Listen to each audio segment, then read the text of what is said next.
Street Trash is a 1987 American black comedy / body horror film directed by J. Michael Murrow, and it was based on his 10-minute student film. Street Trash won the Silver Raven at the Brussels International Film Festival and has since acquired a status as a cult classic and is one of a number of films known as melt movies. Other melt movies include The Stuff, Society, Slime City, The Blob, The Incredible Melting Man. The director of Street Trash, J. Michael Murrow, would end up having a career in Hollywood as a Steadicam operator and then cinematographer. And when you watch Street Trash, it's well enough shot for a low-budget film, but what really stands out is all the Steadicam shots. Street Trash was shot by David Sperling, but I believe Murrow did all the Steadicam work. Some of the camera work can be a little bit experimental, and it feels kind of like a film school movie. Right. But the Steadicam stuff is extremely solid. Flipping angles that spin around and shit. Yeah, like weird shots that feel like an experimental film. The whole thing, it does feel very trippy, right? It's kind of like I'm saying, it's very, like you're saying, it's moving, it's in your face, it's like wide angles and just experimental shifting.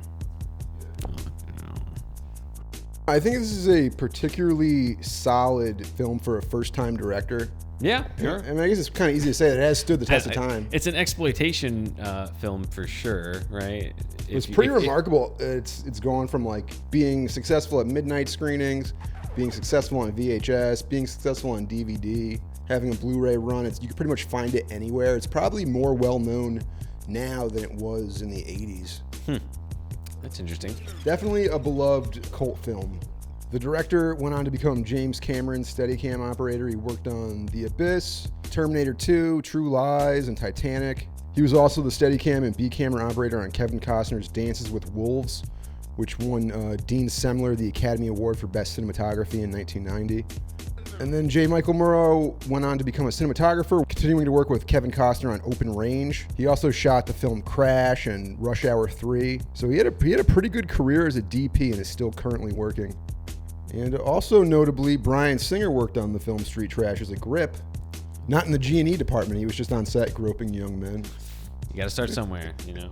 Yeah, you gotta start molesting young boys somewhere. You can't just jump to big Hollywood movies and molesting kids. You gotta start in the indie world. Right. And work your way up. Movies called like Street Trash. Yeah.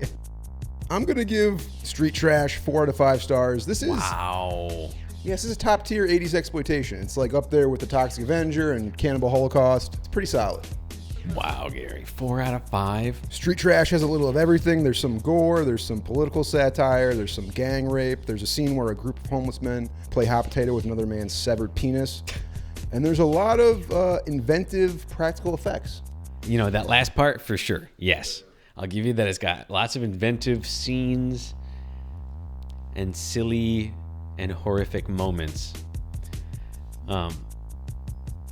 But it's not a good movie. I'm going to give Street Trash... I disagree. I think it's a very good movie. Oh, okay. Well, agree to disagree. But let me finish my review, Russ, please. and then you can review. Okay, yeah. Jesus. All right. I have more to say about Street Trash. No, please. I think aside from being categorized as a meltdown movie, Street Trash should also be regarded as an experimental art house film and even a surrealist work like Un Chien Andalo, the Luis Buñuel Salvador Dali film. If you like these types of films, then Street Trash is a must-watch. If you don't like these types of films, then you should never, ever watch this. I would agree with that. It's definitely more art than accessible film. It's the type of thing it should play at like an art house cinema. I guess from someone who enjoys that sort of film, you're giving it a 4 out of 5. 4 out of 5. From someone who...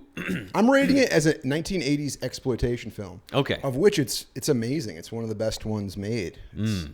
It's not a perfect movie. There's some issues with it. Some of the acting and writing is kind of meh. But there's also a lot of redeeming great stuff in there. So I say 4 out of 5. So you got anything? You got more review, Russ? Oh yeah. I was saying that... fuck. You were saying you love Street Trash. You're Street particularly Trash fond is awesome. of the gang rape scene. It was actually really, really good, and a lot of character development, and people I liked and wanted to see do well. See, I disagree. I think there are some very likable characters in this film. Bert, come on, man. You didn't love Bert. Which one's Bert? The black guy, the black homeless guy. With the mask? With he goes to the grocery store. Oh, yeah. Okay. Well, what you staring at, bitch? You're robbing the store, young man, and I'm telling the manager. Yeah, you do that. Oh, wrinkle honky motherfucker. In the film, a liquor store owner in Brooklyn finds an old case of expired booze and decides to sell it at a discount to the local homeless population.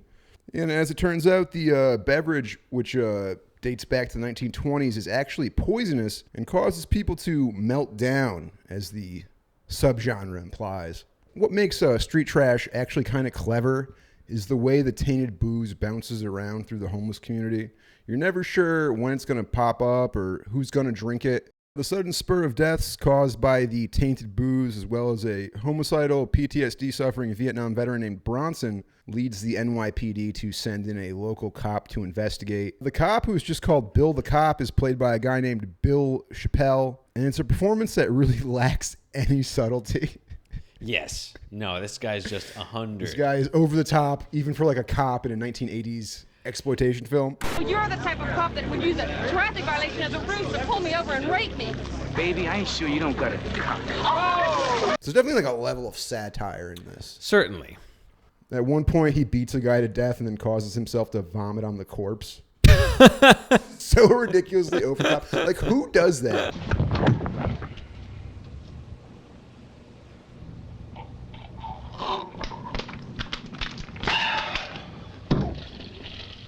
Just what an insult. After you beat a guy up, you vomit on him. It's not even pissing on him, which they do in this movie. They do that too. But I've never even heard of this as being a thing. It's very bizarre.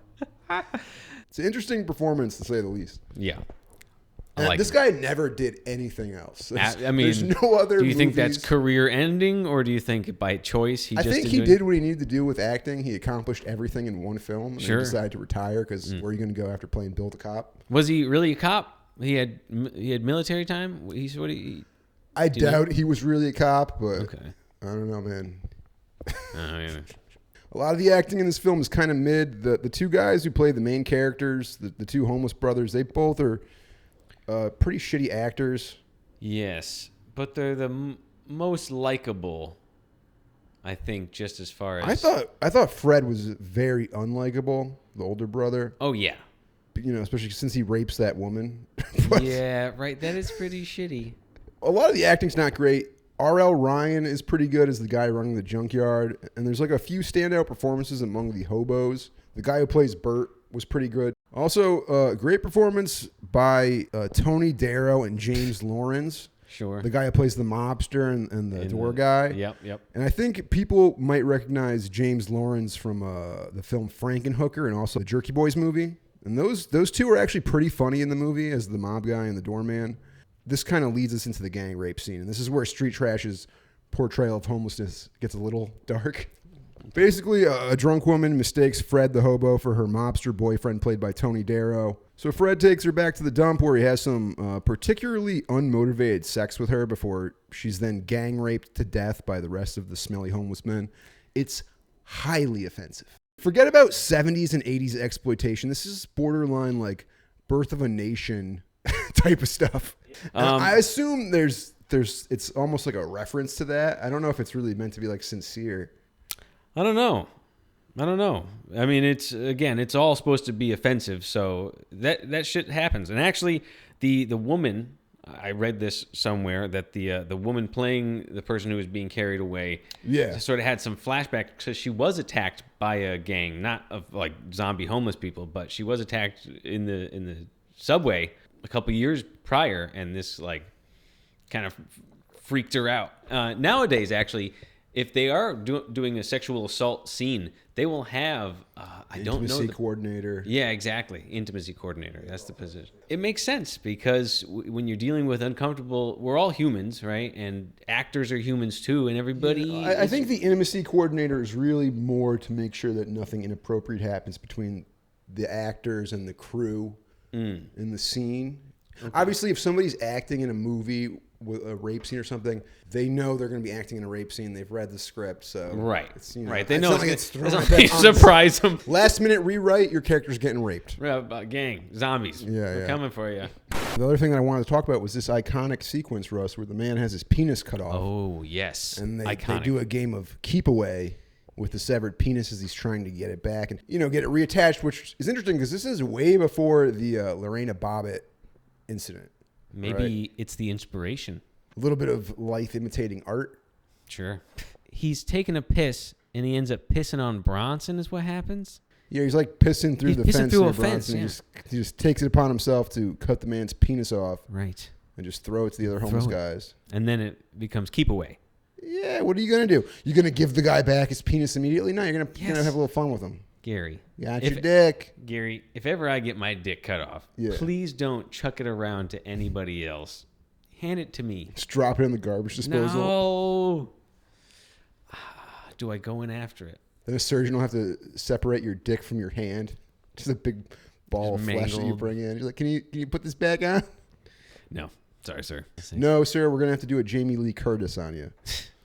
Bronson's got this woman, this woman he's having sex with, who reminds me of Jabba's right? Jabba's sidekick. That was your mother? What's that? Your mother's in the film? Yeah. Good one, Gary. No, that woman is... No, Gary, it's my Aunt Catherine. You know she's an actor. She's an actress. She had a very serious career. The ending plays off Bronson's PTSD from Vietnam and his attraction for the Asian girl, Wendy, who has a budding romance with Fred's little brother, Kevin. And after Bronson discovers a bottle of Tennessee Viper Fly, his filthy, menacing lady friend takes it from him before he can take a drink. And she drinks and melts down through her breasts, which is an interesting take on the whole meltdown thing. Right. Also, notably, the performance of the filthy junkyard woman is excellent.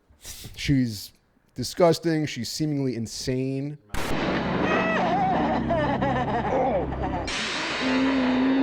You greedy scum bastard! You never said a good, never! The movie ends with a great effect where a canister of compressed air blows through Bronson, taking off his head. And one of the last shots before the little epilogue is there's a shot of Bronson's severed head, still conscious on the ground. And as Wendy jumps over, there's a POV shot as Bronson looks up her skirt. It's a great touch. Yeah, right? They really went all out on this last Bronson head effect. The whole movie is brimming with creativity, and they never get lazy. They're always trying to do something interesting, and it's true. It's just full of that young artistic energy that film students and young people have when they get behind the camera. That's what I think's special about this film. Yeah, you know what? You might have added a half star to my rating, Gary. There you go. 2.5 stars out of 5. I'm still giving this movie 4 stars. I say go watch Street Trash. It's free on Tubi. There's a DVD and a Blu-ray available. Supposedly there's supposed to be a remake of Street Trash, which You're right. Am I supposed to be excited about that? I don't know. Are you not? No, because they're never very good, the remakes of these 80s exploitation films. The Castle Freak one was pretty bad. Is it just because they don't do it justice? They're just uninspired? I think just what it actually isn't what it used to be, and it's just never.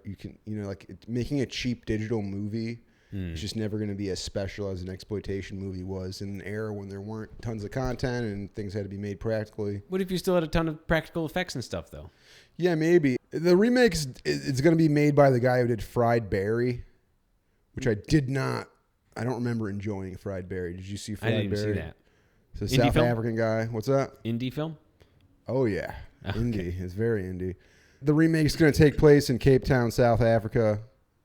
So I don't know. I guess we'll see if that's good when it's released, but I don't really have high hopes for it. Wow, interesting. Yeah. Cape Town, huh? Yeah. So kind of apartheid. It was where there was apartheid. Yeah. I mean, it's still huge segregation. It's supposed to be. They say it still involves veterans of a war. I don't know what war they're veterans of, or. Is it gonna? Do you think it's gonna try to be purposefully offensive, or do you think it's just gonna kind of be? I think it's gonna be purposefully gross. I don't think they're gonna be as offensive as okay. a movie that was made in the 80s. I don't think they'll really have the balls to do that. But we'll see. Yeah. If people are interested in seeing what we think of the new Street Trash, maybe we could watch that when it comes out. Sure. Comment if you want that. Yeah, if you want to see the new digitally made South African Street Trash. And, I think J. Michael Murrow is shooting the new Kevin Costner thing, so... Kevin Costner's making a new thing, huh? Yeah, Dang, yeah. I thought he had died. Kevin Costner? Yeah, he kind of just stopped No, making doesn't things. he have like right? doesn't he have like 2 series on TV? They're like huge Oh, and that's what successful? happened. Oh, yeah. Yeah, He's had a pretty great directing career, actually. I guess he didn't die, Gary. Like, Kevin Costner, still alive and well. Praise the Lord. Kevin Costner, fantastic director. Street Trash, interesting movie. New Street Trash, we don't know. And Gary, put a button on it. Go watch Street Trash. It's got Russ's mom in it. Fuck. And dad. Russ was conceived on the set of Street Trash. It was actually just a real gangbang of homeless people. Yeah, really, Russ, your life is really the Street Trash sequel that we needed. And I think we've already accomplished that. So there's no need to make another one. Thanks, man. Okay, I love you。愛上了你，請你莫逃避，維護你，原諒你，拋開貪生怕死，一切為咗你。